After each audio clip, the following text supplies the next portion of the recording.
18 overreactions. Patriots, Steelers locked in for AFC title game.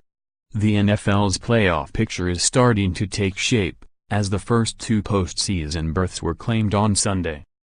But with 3 weeks remaining and plenty still up for grabs, fans should consider a nearly full season's worth of results before jumping to conclusions based on Sunday's outcomes. Here are 4 overreactions we're pushing back on. The Patriots and Steelers are virtual locks for the AFC title game set to meet Sunday to break a tie atop the division. New England and Pittsburgh are the clear class of the AFC.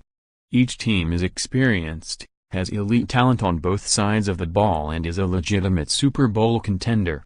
But the upstart Jacksonville Jaguars have emerged as outside contenders. They may not have the name recognition that Pittsburgh and New England boast, but a 30-24 win over the Seattle Seahawks affirmed they can compete with some of the NFL's best. Even with injuries, the Seahawks remain a physical defensive squad with a dynamic and do-it-all MVP candidate in quarterback Russell Wilson.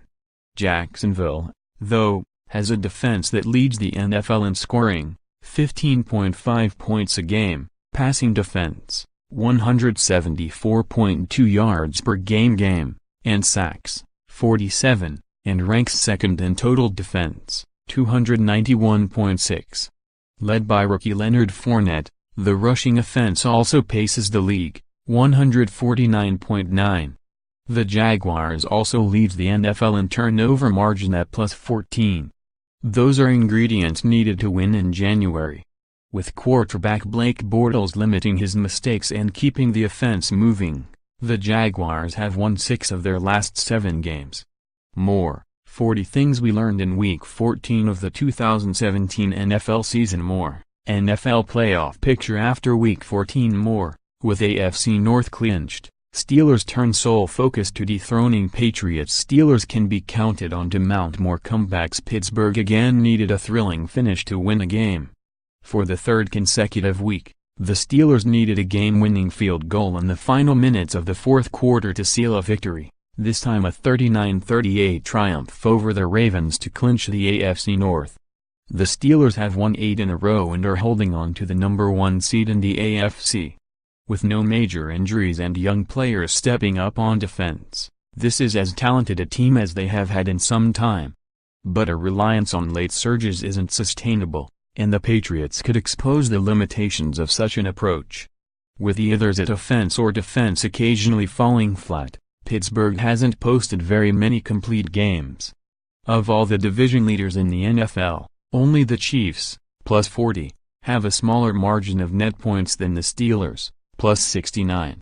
Missed tackles and the offense's imbalance also continue to plague Pittsburgh. Against teams like New England, such mistakes could be too much to overcome. The Eagles can't win a playoff game without wins. Philadelphia got its signature victory by beating the Rams 43-35. But MVP candidate and second-year quarterback Carson Wentz was lost to a season-ending torn anterior cruciate ligament. The injury is devastating. With Wentz ascending, the Eagles clinched the NFC East, were poised to claim the conference's number 1 seed and looked like one of best teams in the NFL.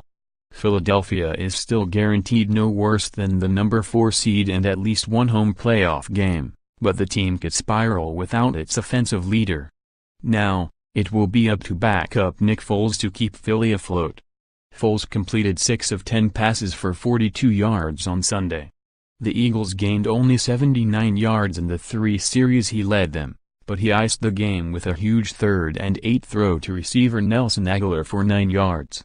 Philadelphia's defense, which ranks 6th in scoring, 19.2 points a game, and has forced 24 turnovers, tied for 3rd, will be asked to carry the team along with the second-ranked running game.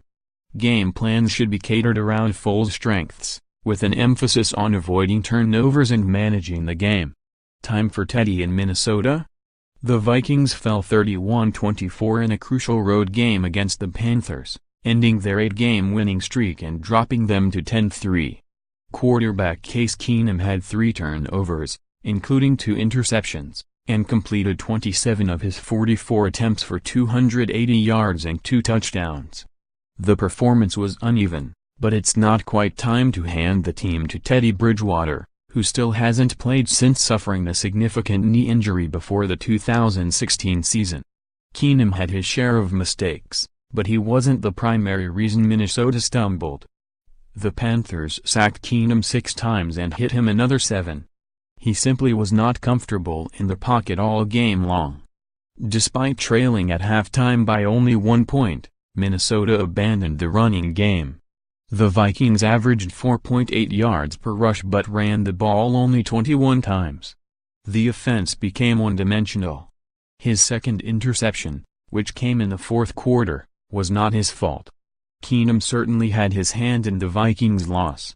But he also engineered 2 fourth-quarter scoring drives to tie the game and made enough plays to give Minnesota a chance.